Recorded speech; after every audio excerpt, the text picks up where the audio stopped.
আজি আমাৰ ৰিহাৰ্চেল আৰম্ভ কৰিছোঁ গুৱাহাটীৰ ৰাজগড়ত আৰু সকলোৱে লগ খাইছোঁ আজি প্ৰথমবাৰলৈ। এইবাৰ বেণ্ড মেম্বাৰ্ছ অলপ চেঞ্জ হৈছে মোৰ, চ' এইবাৰ আপোনালোকক দেখাব বিচাৰিলোঁ। আমাৰ ৰিহাৰ্চেলছ পূৰ্ণগতিত চলি আছে আৰু আগন্তুক বিহুত সকলোকে লগ পোৱাৰ আশাৰে অসমৰ বিভিন্ন অনুষ্ঠানত আমাৰ ইতিমধ্যে বুকিং হৈছে, আমি নিমন্ত্ৰণ পাইছোঁ। চ' খুব আত্মবিশ্বাসেৰে আৰু খুব সুন্দৰকৈ আমি নিজকে প্ৰস্তুত কৰি তুলিছোঁ।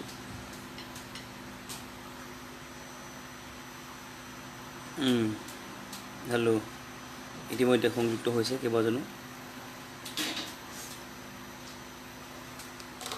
আমাৰ ৰিহাৰ্চেলৰ আমি আপোনালোকক এটি গীত দেখাব বিচাৰিছোঁ। এই বছৰ যিটো গীত সকলোৱে আদৰি লৈছে, এই বছৰ আচলতে দুটা গীত আদৰি লৈছে খুব সুন্দৰকৈ, যদিও কেইবাটাও গীত কৰা হৈছিলে। তাৰে মাজত আপোনালোকৰ অন্যতম প্ৰিয় গীত বুলি আমি গম পাইছোঁ এটা হৈছে মৰম বুৱতী নৈ, খুবেই এটা মিঠা গীত, আৰু দ্বিতীয়টো হৈছে আল্ট্ৰাছাউণ্ড। তাৰ বাহিৰেও শেহতীয়াকৈ নকওঁ দে নকওঁ, এজনী পাহাৰীয়া ছোৱালী, এই গোটেইকেইটা গীত খুব সুন্দৰকৈ আকোৱালি লৈছে। তাৰ বাবে সকলোকে কৃতজ্ঞতা জ্ঞাপন কৰিছোঁ। হেল্ল' প্ৰাণ কৃষ্ণা ৰায়, অম্লান লস্কৰ, মাইনা শৰ্মা, চ' সকলোকে হাই। চ' আমাৰ ৰিহাৰ্চেলৰ এটা সৰু ক্লিপ আপোনালোকক দেখাব বিচাৰিছোঁ। কি গান গাওঁ আমি ৰিহাৰ্চেলত ৰাইজৰ কাৰণে? অঁ চ' প্ৰথমটো গীত, যিটো গীতেৰে আমি অনুষ্ঠান আৰম্ভ কৰিম এবাৰ। আৰু এইবাৰ মোৰ নিজৰ গীতৰ বাহিৰেও কিছুমান পুৰণা গীত লোৱা হৈছে, চ' পুৰণা গীতৰো সোৱাদ দিব বিচাৰিছোঁ। যিহেতু উঠি অহা যিসকল নৱপ্ৰজন্মৰ আমাৰ দৰ্শক আছে, তেওঁলোককো কিছু পুৰণা গীতৰ সোৱাদ দিব বিচাৰিছোঁ। লগতে বিহু ডেফিনেটলি থাকিবই। আমাৰ অতীজৰ পৰা চলি অহা যিসমূহ জনপ্ৰিয় বিহু গীত আছে সেইসমূহ থাকিবই, তাৰ লগতে মোৰ নিজৰ গীতসমূহ থাকিব। চ' প্ৰথম গীতটো মই কণ্টেক্ট নম্বৰটো কোনেবা আছে, মোৰ পেজত আছে, ফেচবুক একাউণ্টত আছে, ইনষ্টাত আছে, কণ্টেক্ট নম্বৰটো বিচাৰিলে পাব নিশ্চয়। আমাৰ যি হেৰিত আছে ডেছক্ৰিপশ্যনত পাব। চ' প্ৰথম এটা গীত গাইছোঁ, আপোনালোকে মৰম দিয়া এটি গীত, এটি পুৰণা গীত, 2 বছৰ পুৰণা গীতটি। চ' যিটো গীতেৰে আমি অনুষ্ঠান আৰম্ভ কৰিম, আৰু ইনফেক্ট আমি যোৱা বছৰ আৰম্ভ কৰিছিলোঁ সেই গীতটি দি, এটা মিঠা গীত। মধুবালা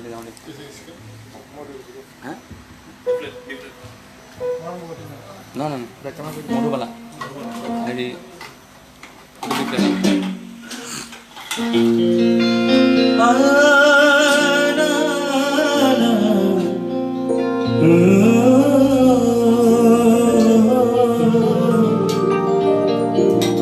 পাহাৰী ফিল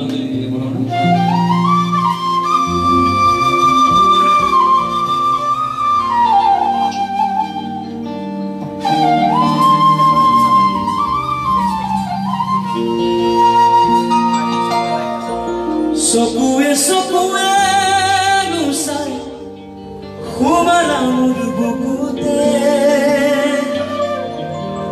সুৰীয়া গান বাজি আছে মনতে।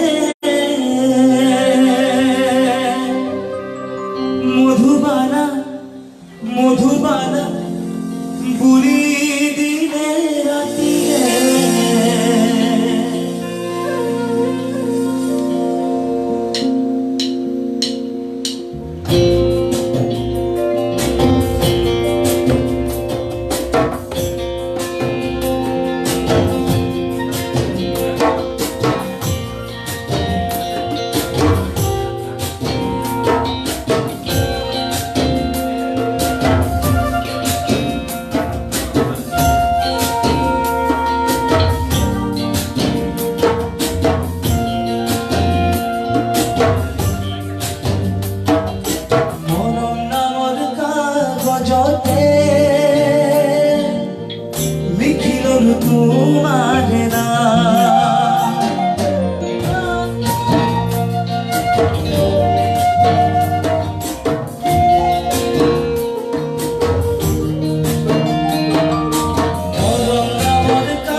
সো এই ধৰণে আমাৰ আখৰা চলি আছে আৰু মোৰ বেণ্ড মেম্বাৰ্ছৰ লগত চিনাকি কৰিব বিচাৰিছোঁ প্ৰথমতে চিনাকি কৰিব বিচাৰিছোঁ আমাৰ কেমেৰাৰ পিছফালে জ্যোতিষ দা আছিলে খুব সুন্দৰকৈ দেখুৱাই আছে আমাক তাৰপিছত আমাৰ একদম পোনপ্ৰথমে এইবাৰ আকৌ প্ৰায় 2 বছৰ 3 বছৰ পিছত মই যেতিয়া মোৰ যাত্ৰা আৰম্ভ কৰিছিলোঁ 2008 চনত তেতিয়াই এজন ভাইটি আহিছিলে ঢোল বজাবলৈ আৰু সেই ভাইটি এবাৰ পুনৰ মোৰ লগত আকৌ সংযুক্ত হৈছে আৰু ষ্টেজত মোতকৈ বেছি তাক চবেই চায় আৰু এইবাৰ তাতে টেটু চেটু বনাই আহিছে জেটলি আমাৰ ঢোলত থাকিব জেটলি এয়া চুলি তুলি কালাৰ কৰিছে টেটু চেটু বনাই আহিছে ঢোল তাক 3টামান লাগে কাৰণ এটা ঢোলে নুজুৰে তাক ফাটি যায় আমাৰ বেছত আছে মোৰ অতি মৰমৰ দাদা এজন দীপ দা খুব সৌভাগ্য দীপ দাক আকৌ পুনৰ পাইছোঁ তাৰপিছত আমাৰ বেণ্ডৰ জ্যেষ্ঠজন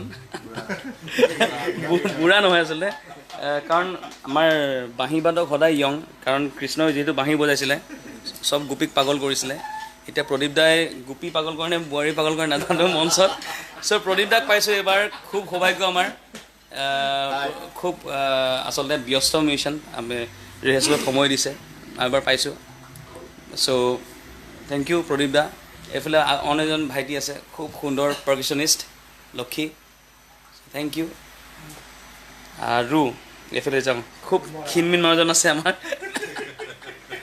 গুল্লু দা দেৱজিৎ দা চ' লিডত আছে দেৱজিৎ দা প্ৰথমবাৰলৈ আমাৰ লগত সংগত কৰিব কেনেকুৱা লাগিছে বঢ়িয়া ভাল লাগিছে নাইস এক্সপেৰিয়েন্স আৰু খুব কম খাই আচলতে ডাইটিঙত আছে এতিয়া সেইকাৰণে ক্ষীণ হৈছে বিহুৰ আগে এইফালে মোৰ অন্য এজন বদমাছ বন্ধু তাক চম্ভালিবলৈ 3জন মানুহ লাগে আমাৰ তো স্পেচিয়েলি কি কাৰণে চম্ভালিবলৈ এইটো গম পাইছে বাবলি ড্ৰামছত প্ৰত্যেক বছৰৰ দৰে এবাৰ পুনৰ বাবলি আছে কিবা কোৱা ক'ব লগা না তাৰপিছত কীবৰ্ডত ৰাজীৱ দা শান্তশিষ্ট কিন্তু বৰ ধুনীয়া বজায় ৰাজীৱ দাৰো অলপ ডাইটিঙত আছে পেটটো কমিছে সেইকাৰণে আৰু আমাৰ এই গোটেইখিনিকে খুব সুন্দৰকৈ আপ্যায়ন ধৰিব আৰু কি বুলি কয় শুশ্ৰূষা কৰিব লগতে কমিটি মানুহৰ লগত ধুনীয়াকৈ কথা বতৰা পাতি আমাক ধুনীয়াকৈ অনুষ্ঠান পৰিৱেশন কৰাত সহায় সহযোগিতা কৰিব ভাইটি সাগৰ হাজৰিকা। হাই আমাৰ মেনেজমেণ্ট আচলতে মানে দালাল তো মাজৰ মানুহজন আচলতে এনেই আমি ইমান পইচা নলওঁ মানে আমাক কম পইচাতে হয়, সাগৰে বেছি পইচা লয়। গতিকে তো এইটোৱে হৈছে আমাৰ টীম এই বছৰৰ কাৰণে। আৰু ফিমেল ছিংগাৰ নাই, তাই কিবা অনুষ্ঠান আছে আজি। চ' অহাকালি পুনৰ এবাৰ লাইভ আহিম, সকলোকে দেখুৱাম। আমাৰ অহাকালি আকৌ ৰিহাৰ্চেলছ আছে। চ' আজি আমাৰ ৰিহাৰ্চেল বেছি সময় নকৰোঁ। আৰু কিবা গান শুনিব নেকি? যদি শুনিব বিচাৰে, আল্ট্ৰাচাউণ্ডটো শুনিব বিচাৰিছে, বহুতে ৰিকুৱেষ্ট কৰিছে। Okay, ultrasound okay, ultrasound nurse বাইদেউ আপোনাৰ কৈছে এইটো। ইয়াৰ পৰা মোৰ প্ৰগ্ৰেম আছে 14 তাৰিখৰ পৰা, 14 এপ্ৰিল মানে 31 চ'ত, এইটো খাৰগুলিত। বাকী আমি খাৰগুলিত থাকিম, পাঠশালাত থাকিম, ৰঙিয়াত থাকিম, বকোত থাকিম, বশিষ্ঠ চাৰিআলিত থাকিম, বেতকুচিত থাকিম, মাৰ্ঘেৰিটাত থাকিম, আৰু এইফালে লখিমপুৰত থাকিম, ধেমাজি, চিলাপথাৰ, মাৰ্ঘেৰিটা। গতিকে বহুতো অনুষ্ঠান মই লিষ্টখন এৰিম ৰিচেণ্টলি, আৰু কেইটামান ডেট খালী আছে, সেইকেইটা ফিল আপ কৰি আমি লিষ্টখন এৰিম অতি সোনকালে। চ' আল্ট্ৰাচাউণ্ডটো এবাৰ গাই দিছোঁ সকলোৰে কাৰণে, যিহেতু আপোনালোকে মৰম দিয়া এটি গীত, আৰু এই বছৰ সৰ্বোচ্চ ভিউ পোৱা ইউটিউবত।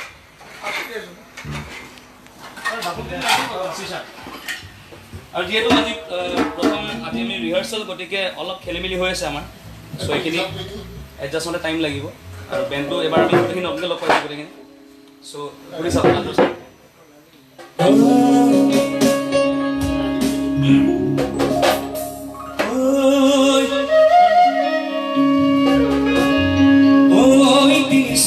মোৰে ঘৰ মইনা, মইনা এদিন তুমি আহিবা, বাটতে নালাগিলে মইনা, মইনা মিছ কল এটা মাৰিবা, এটা বেকা বাটেৰে গৈ আকৌ পথাৰ পা সখীৰে ঘৰতে সোমাই ৰহি হাজে খা, নিচা মোহ লাগিলে মইনা গোটেই ৰাতি বিহু গীত যাওঁগে।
আজিলৈ সামৰিছোঁ বাকীখিনি বিহুত গাম আপোনালোকৰ মঞ্চত লগ পাম চ' আজিলৈ সামৰিছোঁ আৰু অহাকালি পুনৰবাৰ এবাৰ লাইভ আহিম কিন্তু আমি যিহেতু আৰু এগৰাকী আছে আমাৰ বেণ্ড মেম্বাৰ মানে আমাৰ ফিমেল ভকেলিষ্ট দীপশিখা গতিকে অহাকালি দীপশিখা আমাৰ লগত লগ হ'ব আমি একেলগে ৰিহাৰ্চেল কৰিম অহাকালি চ' অহাকালি প্ৰায় সন্ধিয়া 5-5:30 বজাত আমি পুনৰবাৰলৈ লাইভ আহিম আৰু আমাৰ আখৰাৰ পৰা পুনৰবাৰ আপোনালোকক দেখুৱাম আমি কি ধৰণে আখৰা কৰি আছোঁ তাৰ মাজতে মই মোৰ একদম অতি এজন প্ৰিয় বন্ধু আমাৰ আসাম টকছৰ এগৰাকী জনপ্ৰিয় সাংবাদিক নীলোৎপল আছে আমাৰ লগত চ' তাকো আজি আখৰাৰ মাজত পাই খুব ভাল লাগিছে কিবা ক'বা এবাৰ কেনেকুৱা প্ৰস্তুতি মানে মোৰতো প্ৰস্তুতি নাই বাৰু ৰাকেশৰ প্ৰস্তুতি খুব সুন্দৰকৈ চলি আছে আৰু আহিলোঁ আজি হঠাৎ ৰাকেশ মোৰ খুব ভাল বন্ধু আগৰে পৰাই আল্ট্ৰাচাউণ্ড সদায় শুনি থাকোঁ আজি ইয়াত আখৰা কৰি আছে শুনিলোঁ খুব ভাল লাগিল আপোনালোকে নিশ্চয় শুনিছে গীতটি আৰু আদৰি লৈছে মিলিয়ন ভিউজ আহিছে ইউটিউবত শুভেচ্ছা থাকিল বিহুৰ আটাইলৈ ৰাকেশ তোমালৈ থাকিল